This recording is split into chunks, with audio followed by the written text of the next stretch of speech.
What's going on, guys? TTorres is back here for another video. So in today's video we're going to be working on the GROM. As you can see, it's in a sketchy little position, but it's okay. What we are going to be installing today is the rear shock on the 2022 Honda GROM. Big shout out to the guys at EPM Performance for hooking me up. They sent out the YSS suspension. We're going to do an install and a review video, and then we also have a Hyper Pro, a more higher tier suspension meant for like a 160 to 200 pound rider, and we also have the front forks for Hyper Pro. But first we're going to install the YSS, and yeah, so let's see what we have in the box. If you're interested in looking up the company, I'll have a link down in the description, as well as if you're interested in purchasing this same rear shock, I'll have a link down in the description for you to directly purchase the exact same one that I got. Now, everybody that I've seen on the forums that had this shock say that they absolutely love it. So here you see the nice new shock. It's very small. Of course, you know the bike's not that big, so that's pretty much everything in the box. Obviously, the new shock, the instructions, and as you can see, everything is right here. So let's get to taking the bike apart and removing the factory shock. I'm so excited to change out the rear shock, but for one, I'm 188 pounds, almost 190, and the bike rear suspension just feels like really squishy. So I can't wait to see what this one's going to feel like. Plus, you know, after 100 miles or so, I'm going to give my honest review of what it's like riding it with the YSS suspension.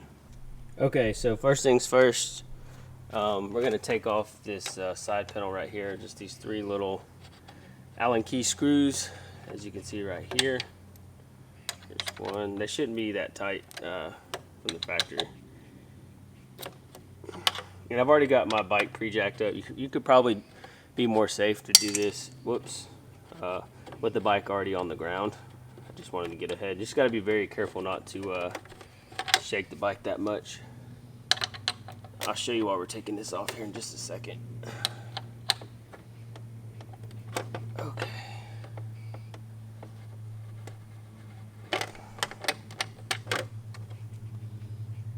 We've got to get this this fluid. We're going to remove this. I think it's a little 10 millimeter. We're going to move this over to the side and just let it hang for the time being.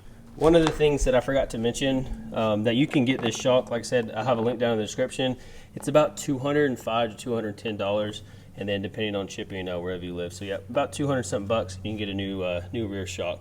And this does not adjust. It's already preset. There's no adjustments here. This screw is here. I believe it's already Loctited, so there is no compression fitting changes.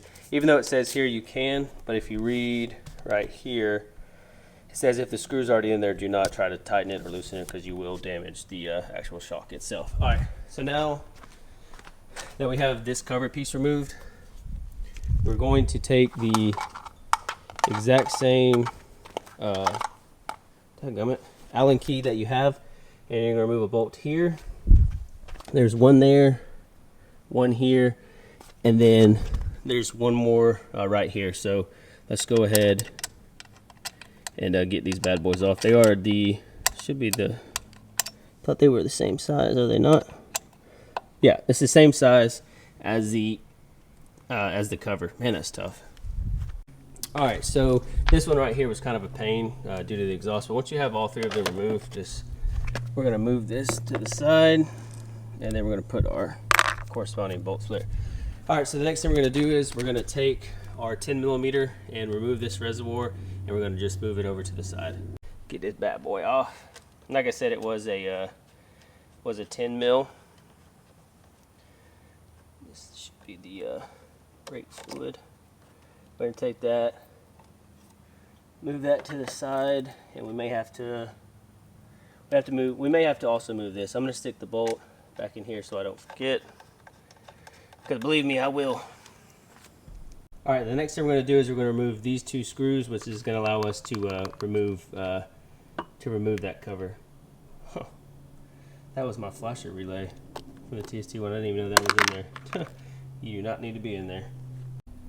Okay, so I ended up removing, or not removing, but this piece of the wiring harness just sits on here. I just took 2 fingers, pushed up from here, and then that's going to allow us to get access in here to get the actual top mount of the shock. 17 on the on the driver's side, and then on the passenger side you have a 15, and it'll be the same down here. So let's go ahead and work on getting this top part off.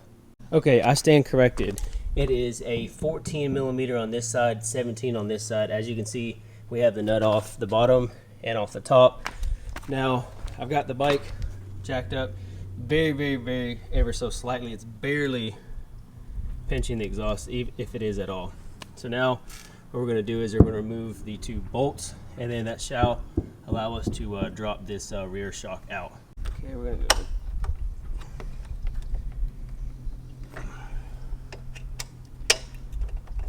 Okay,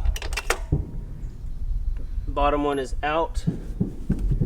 Now let's get the top one out. You can see that bolt is out, and then voila, just like that, you have the factory rear shock out of the 2022 Honda GROM. Not bad at all. Maybe 15 minutes total to get to this part of getting this out. So let's get the new one put on. All right, let's get the new one put on.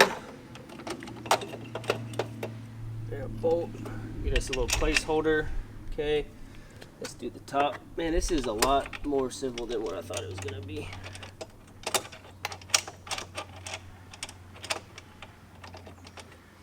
Let's do the top one first then.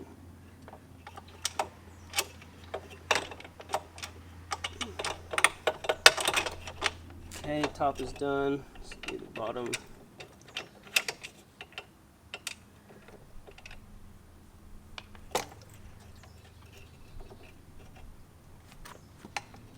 Bring this up a little bit. Boom, that's done. Okay, so now that the rear shock is now on, as you can see, this is how it looks for the first time.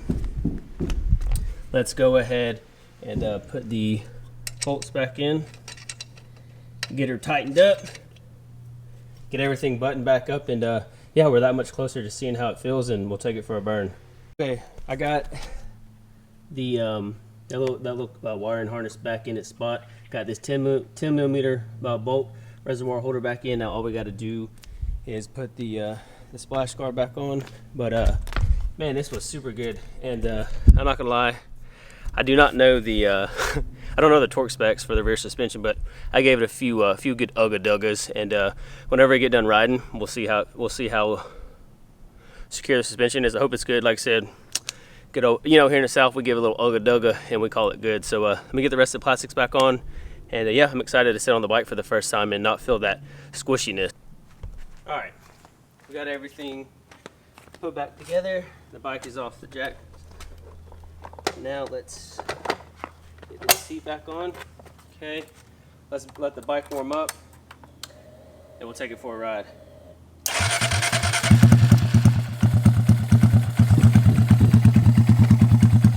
Oh yeah, I can already tell you right now, look at that, it's nowhere near as squishy as the factory.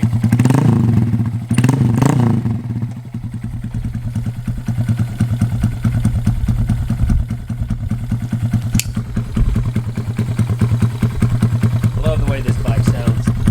So I am going to I'm gonna go put some shoes and socks on. I'm gonna go take the bike for a ride. I'm sure just like any other suspension parts, the suspension needs to settle. It needs to get some time on the road.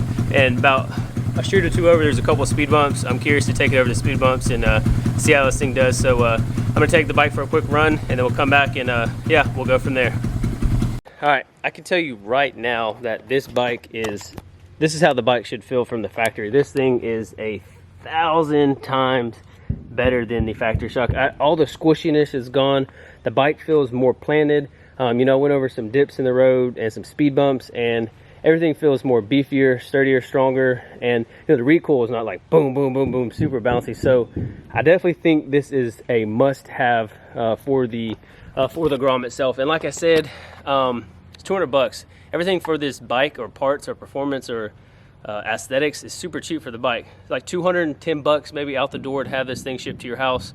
I'm gonna go ride. I'm gonna put some miles on it this weekend, and then we'll do a moto vlog, and I'll be able to give my honest review after I have about 100 miles with the new suspension, riding on the highway, some back roads, just different stuff like that. But yeah, a big shout out to EFM Performance for sending me hooking me up with the YSS and the Hyper Pro shock itself. And I'll have a link down in the description to EPM Performance in the description. And also, like I mentioned 1,000 times, if you're interested in buying this same shock, I'll have a link down in the description that'll take you directly to the purchase for the 2022 Honda GROM. And if you're interested in the same one, I'll have a link down for the years previous for the GROMs too. And if you happen to buy it through Amazon, I do get a small little kickback like that. It just helps me put more money into the channel to make better content, and yeah, it just really just helps out. Every dollar I make on YouTube literally goes straight back into the channel. Yep, so thank you all so much for watching, and comment down below and let me know what you think about this suspension. Are you going to get one? What do you like and not like about the factory suspension? And got to comment down below. I know I look like homeless, so let's do add a hashtag homeless in the comment section. Like I said, make sure you leave this video a big thumbs up. If you're starting to the channel for the first time, please hit that subscribe button, turn on your post notifications, and I will catch y'all in the next video. Peace.